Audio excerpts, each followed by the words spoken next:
Muy buenas noches, bienvenidos a Signo Pesos, la economía al alcance de su pantalla. Estos son los temas claves de hoy. Crece el mercado de los arriendos. Cada vez son más y más las familias del país que viven en una vivienda de alquiler. Analizaremos esta noche con Mario Ramírez, presidente de Fedelonjas, las características de este mercado y las causas que hay detrás de ese crecimiento. La acción de Ecopetrol se mantiene a pesar de los reguladores o de los regulares resultados financieros revelados ayer y además de las denuncias del presidente Petro sobre supuesta corrupción en la petrolera. La acción de la empresa más importante del país se sostuvo en los niveles promedio de cotización. Les contamos lo que dicen los expertos.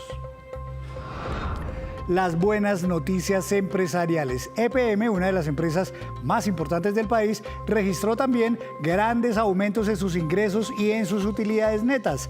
De otro lado, el banco digital Nu alcanzó un hito en número de clientes. Ya les traemos los detalles de estos reportes muy positivos.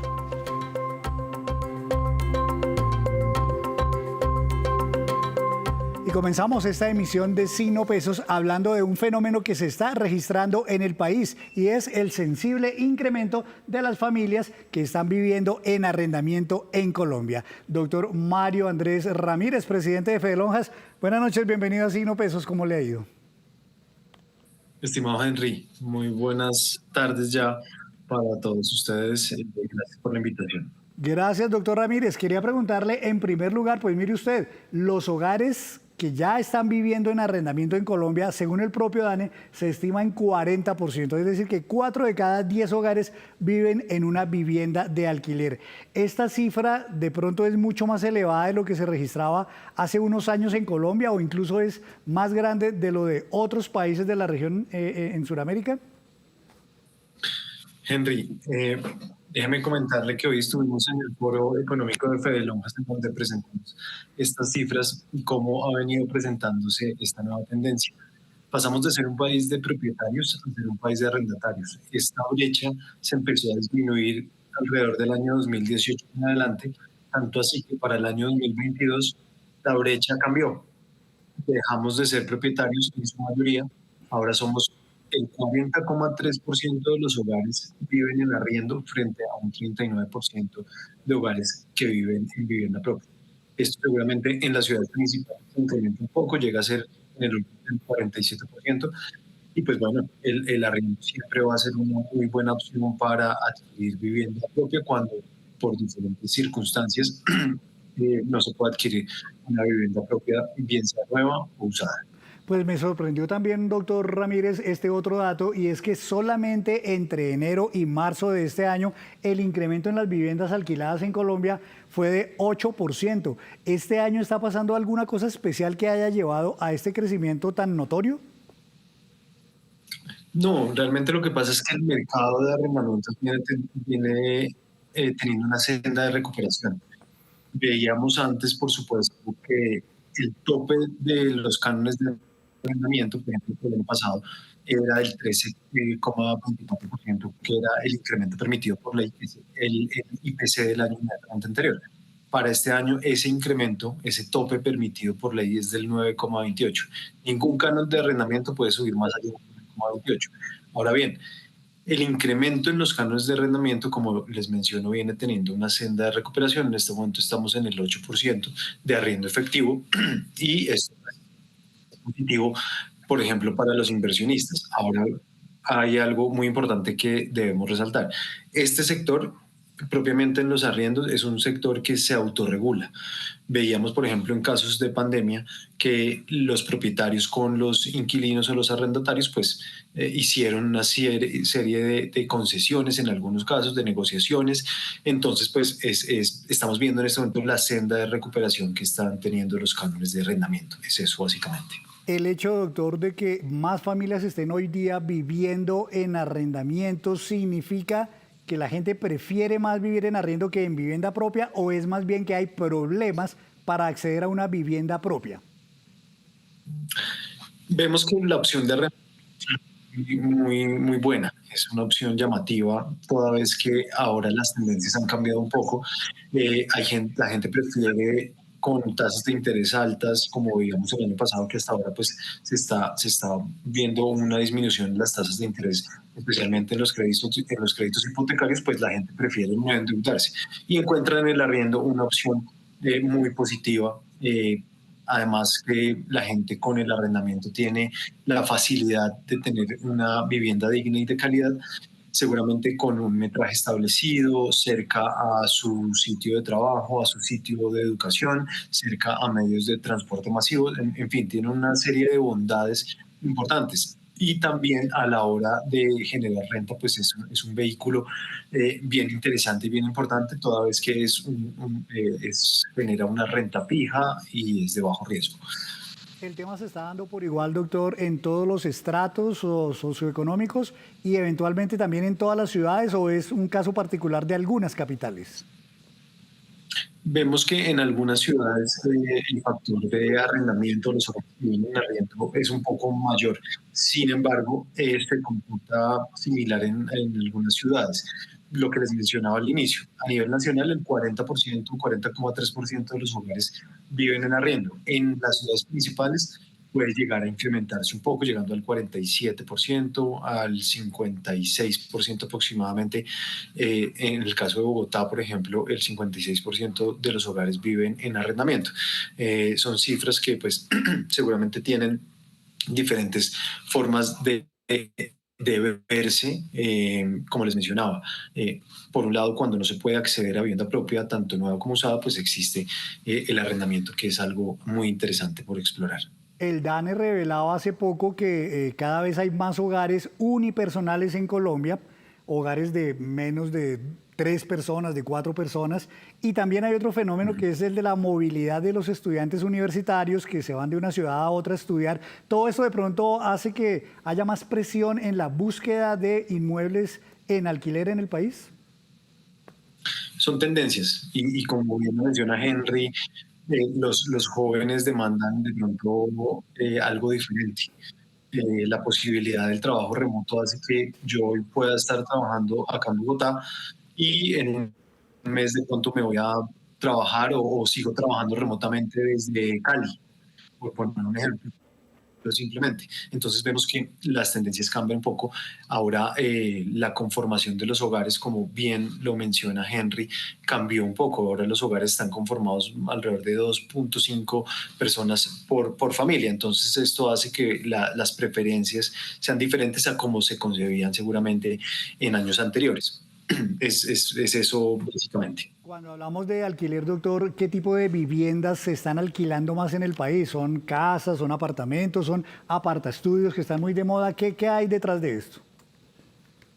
Hay una preponderancia bien importante en las unidades residenciales en propiedad horizontal. Casi en términos generales podemos decir que en vivienda urbana el 50% de los hogares viven en propiedad horizontal, es decir, en unidades residenciales en apartamento, y el porcentaje de los hogares que viven en casa es inferior. Eh, y bueno, eso, como les digo, eso se comporta de igual manera. Vemos que en el caso de Bogotá es el 57% aproximadamente de los hogares que viven en propiedad horizontal y se eleva un poquito más entre Medellín, Cali, Barranquilla y Cartagena, por ejemplo. Estoy hablando de propiedades, de hogares que viven en propiedad horizontal. Pues interesante tema, doctor Ramírez. Muchas gracias por ayudarnos a entender lo que está pasando con este mercado de los arrendamientos en Colombia. Gracias por estar en Noticias Caracol y en Signo Pesos. Henry, permítame destacar algo muy importante y es que si bien nosotros o el sector inmobiliario tiene cifras positivas en este momento, queremos resaltar la importancia que tiene la construcción de obra nueva, porque sin hogares, sin construcción de vivienda nueva, el stock de vivienda usada pues se va agotando, ¿no? Entonces eso hace que no tengamos oferta para una gran demanda, que es la necesidad que tienen la conformación de nuevos hogares año a año. Vemos que la conformación de nuevos hogares año a año oscila entre 400.000 a 500.000 hogares nuevos que se crean. Entonces esos hogares necesitan demanda de vivienda y por eso necesitamos tener una oferta en esa misma dirección. Por eso es tan importante la reactivación del sector de las obras nuevas en vivienda residencial. Queda clara su recomendación. Gracias de nuevo, doctor Ramírez, muy amable. Henry, muchas gracias. Un gusto. Hacemos así una breve pausa, pero cuando regresemos, espere, hay una buena noticia para los usuarios del ICETEX que tienen sus créditos en mora. Ya nos vemos.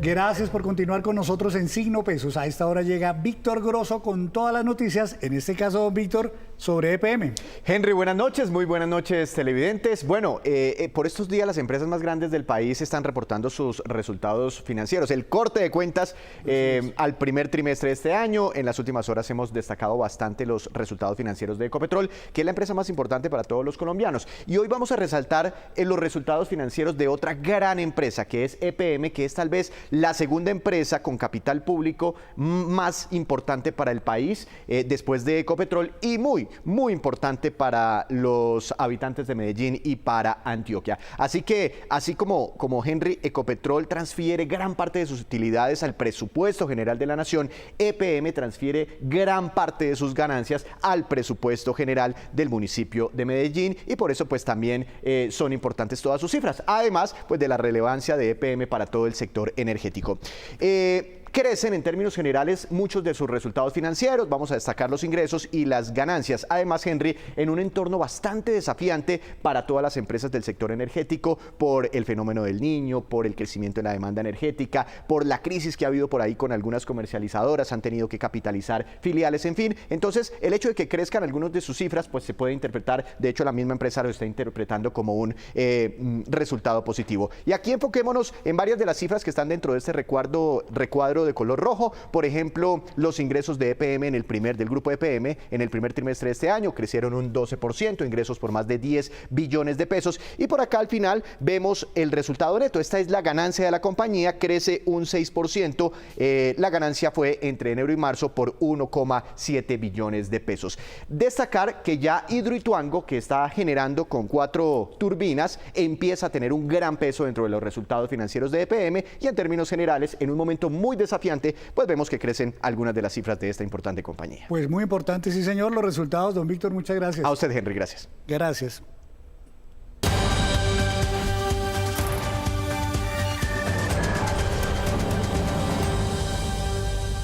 Y la movida empresarial de esta noche tiene que ver con Nubank. Este banco digital de origen brasilero, pero creado por el colombiano David Vélez, alcanzó un nuevo récord. Nu llegó a sus 100 millones de clientes y con este logro se convierte en la primera plataforma de banca digital en alcanzar este hito fuera de Asia. Nu tiene actividades en Brasil, México y Colombia, donde ha mantenido una compañía basada en un innovador componente tecnológico. Esta buena noticia se suma a la noticia de sus resultados financieros récords para el año 2023, cuando alcanzó más de $1.000 millones en utilidades netas y más de $8.000 millones en ingresos, lo que muestra solidez, eficiencia y escalabilidad en su modelo de negocio. Y les cuento de otra empresa, Ecopetrol, que amaneció hoy en el ojo del huracán tras los resultados financieros revelados ayer, pero además por las denuncias de corrupción señaladas por el presidente Gustavo Petro. Hablé con varios expertos para ver si hubo o no impacto en los mercados financieros y en la imagen de la empresa petrolera. Las denuncias del presidente Petro sobre corrupción en Ecopetrol hablan de magnitudes nunca antes vistas. Los hallazgos en Ecopetrol son profundamente alarmantes, por decenas de miles de millones de dólares. El Contralor General habló de lo que han encontrado en Ecopetrol, lo cual dista mucho de la dimensión que le dio el primer mandatario. Nosotros hemos valorado en las auditorías resultados que van orientados a verificar la inversión que hace Ecopetrol en el exterior. En algunos casos hemos visto que algunas inversiones en años anteriores no han dado el resultado que se esperaba, como unas que se hicieron en los años anteriores en Perú. El expresidente de Ecopetrol, Juan Carlos Echeverry, puso en duda la veracidad de las denuncias del presidente Petro. Si existe algún tipo de indicio o prueba del presidente de la República, lo debe presentar. Pero entre tanto, este tipo de información que puede tener un efecto material en las valoraciones de la deuda de Ecopetrol y en las acciones de Ecopetrol, que la tienen cientos de miles de colombianos y miles de inversionistas internacionales, pueden ser afectadas por este tipo de declaraciones. En los mercados financieros y bursátiles, las denuncias de Petro no se reflejaron, ya que la acción se mantiene hoy en 2.270 pesos, que ha sido el promedio desde hace semanas. Estamos acostumbrados un poco a los mensajes que eventualmente en algún momento sobredimensionan las realidades. Tampoco hubo grandes efectos en los mercados por los resultados financieros revelados ayer sobre el primer trimestre y que muestran que los ingresos de Ecopetrol cayeron de 38.9 billones a 31.3, mientras que las utilidades bajaron 29%. Recordemos Ecopetrol, por supuesto, una empresa internacional en donde la gran mayoría de sus ingresos están determinados por el precio del petróleo, que está fijado en dólares. Bueno, son resultados en línea con las expectativas de los economistas, de los analistas en el mercado accionario. Todos los expertos recomiendan cuidar a Ecopetrol, que es la empresa más importante del país y que le representó al gobierno transferencias por 7.2 billones de pesos entre enero y marzo de este año y por 48 billones en todo el año pasado. 48 billones de pesos equivale al 16% de los ingresos del país, es decir, 16 de cada 100 pesos que le ingresaron a la caja al gobierno nacional provienen justamente de las actividades de Ecopetrol. Los expertos consideran que si bien la empresa sostiene su confianza entre los inversionistas, las investigaciones contra su actual presidente Ricardo Roa sí dañan la imagen de la petrolera, de la cual se espera un buen gobierno. Y antes de despedirnos los dejo con este dato. El ICETEX anunció que extenderán la jornada de soluciones lanzada hace poco para que los usuarios morosos normalicen sus créditos. Ahora la oportunidad irá hasta el 8 de junio. Los usuarios que se acojan recibirán la rebaja de parte de los intereses adeudados. De los 87.000 morosos que hay en el ICETEX, ya 16.000 se acogieron a esta jornada de soluciones de este instituto. Y así terminamos por hoy. Los esperamos mañana con una nueva emisión y toda la información económica que usted necesita saber. Esto es Signo Pesos, la economía al alcance de su pantalla. Buenas noches.